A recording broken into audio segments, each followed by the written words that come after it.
அரசு பள்ளியில் படித்து கல்லூரிக்கு செல்லும் மாணவர்களுக்கு 1000 ரூபாய் வழங்கும் தமிழ் புதல்வன் திட்டம் கோவையில் முதலமைச்சர் மு.க.ஸ்டாலின் இன்று தொடங்கி வைக்கிறார்.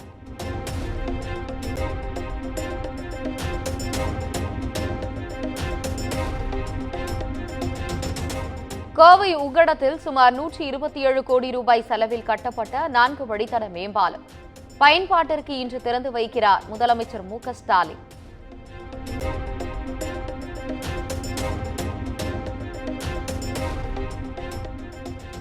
முதுநிலை நீட் தேர்வை ஒத்திவைக்க கோரி உச்சநீதிமன்றத்தில் பொதுநல மனு தாக்கல்.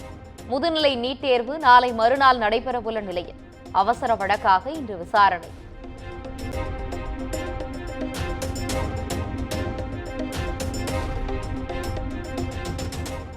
ஆம்ஸ்ட்ராங் கொலை வழக்கில் வழக்கறிஞர் அஸ்வத்தாமனின் தந்தையான பிரபல ரவுடி நாகேந்திரனின் பெயரும் சேர்ப்பு. சிறைக்குள் இருந்தபடியே கொலைக்கு ஸ்கெட்ச் போட்டு கொடுத்தாரா என்ற கோணத்தில் போலீசார் விசாரணை.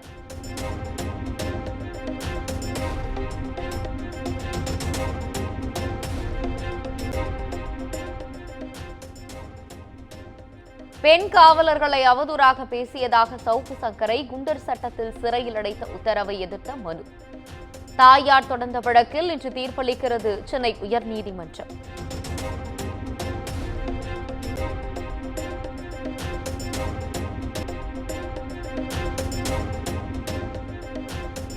கிருஷ்ணகிரி மாவட்டத்தில் பிரேக் பிடிக்காததால் வயலுக்குள் பாய்ந்த அரசு பேருந்து.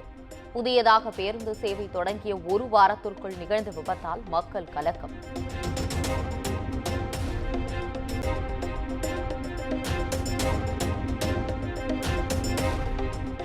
மேட்டுப்பாளையம் ஊட்டி இடையிலான மலை ரயில் சேவை இன்று முதல் 15ஆம் தேதி வரை நிறுத்தம். ரயில் பாதையில் பராமரிப்பு பணிகளை முன்னிட்டு ரயில்வே நிர்வாகம் அறிவிப்பு.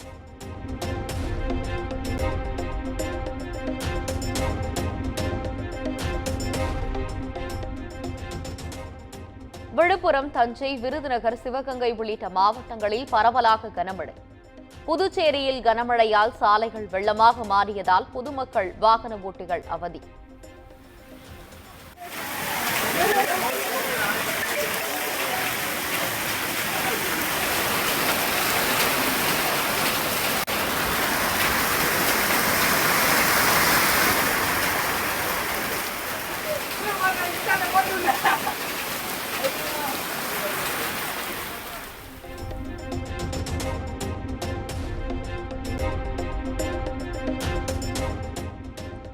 நிலச்சரிவால் பாதிக்கப்பட்ட வயநாடு இயல்பு நிலைக்கு திரும்ப தொடங்கியது. வயநாட்டில் மீட்பு பணியை நிறைவு செய்த ராணுவ வீரர்களுக்கு அரசு சார்பில் வெளியனுப்பு விழா.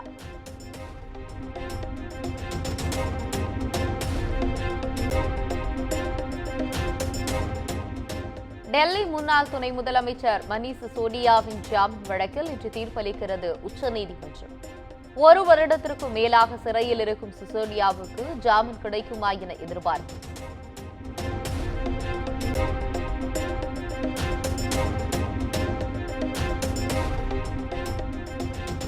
மேற்கு வங்க முன்னாள் முதலமைச்சரும் மார்க்சிஸ்ட் மூத்த தலைவருமான புத்ததேவ் பட்டாச்சாரியா மறைவு. பொதுமக்களின் அஞ்சலிக்காக புத்ததேவின் உடல் மார்க்சிஸ்ட் கட்சி அலுவலகத்தில் இன்று வைக்கப்படுகிறது.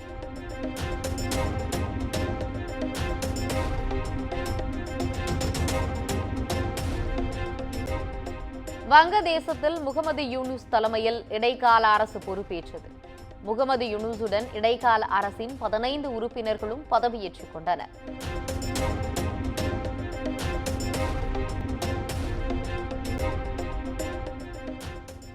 விண்வெளி வீராங்கனை சுனிதா வில்லியம்ஸ் அடுத்த ஆண்டு பூமிக்கு திரும்புவார் என நாசா தகவல். ஸ்பேஸ் எக்ஸ் நிறுவனத்தின் டிராகன் கேப்சூல் மூலம் பிப்ரவரியில் பூமிக்கு திரும்ப வாய்ப்பு.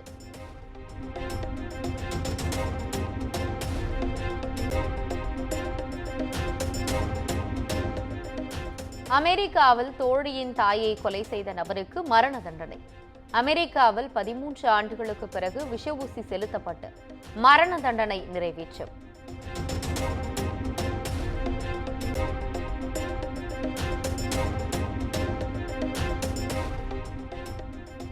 ஒலிம்பிக்கில் இந்திய வீரர் நீரஜ் சோப்ரா வெள்ளிப் பதக்கம் வென்று அசத்தல். ஈட்டி எறிதல் போட்டியில் 89.45 மீட்டர் தூரம் ஈட்டி எறிந்து வெள்ளிப் பதக்கத்தை வேட்டையாடினார்.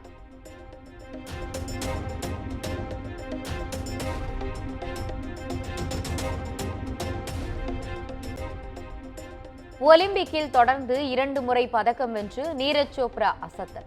வெள்ளிப் பதக்கம் வென்ற நீரஜ் சோப்ராவுக்கு குடியரசுத் தலைவர், பிரதமர் உள்ளிட்டோர் வாழ்த்து.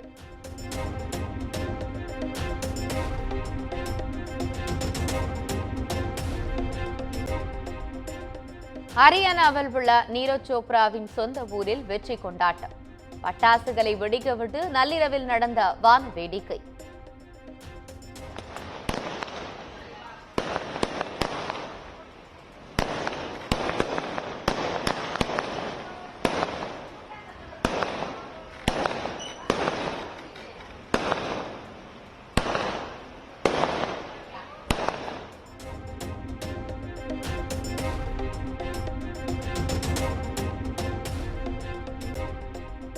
ஒலிம்பிக் வரலாற்றில் 92.97 மீட்டர் தூரம் ஈட்டி எறிந்து பாகிஸ்தான் வீரர் உலக சாதனை.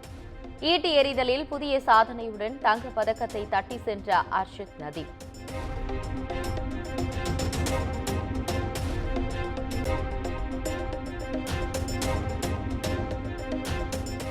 பாரிஸ் ஒலிம்பிக்கில் இந்திய ஆடவர் ஹாக்கி அணி வெண்கலப் பதக்கம் வென்று அசத்தல்.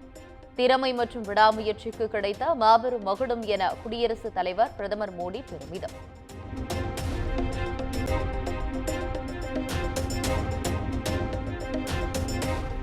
ஆடவர் மல்யுத்த அரையிறுதியில் இந்தியாவின் அமன் ஷெராவத் அதிர்ச்சி தோல்வி. வெண்கல பதக்கத்திற்கான போட்டியில் டேரியன் குரூஸ் உடன் இன்று மோதல்.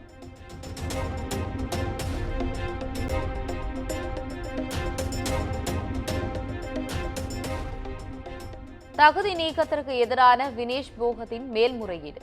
இன்று முக்கிய தீர்ப்பளிக்கிறது விளையாட்டுக்கான நடுவர் நீதிமன்றம்.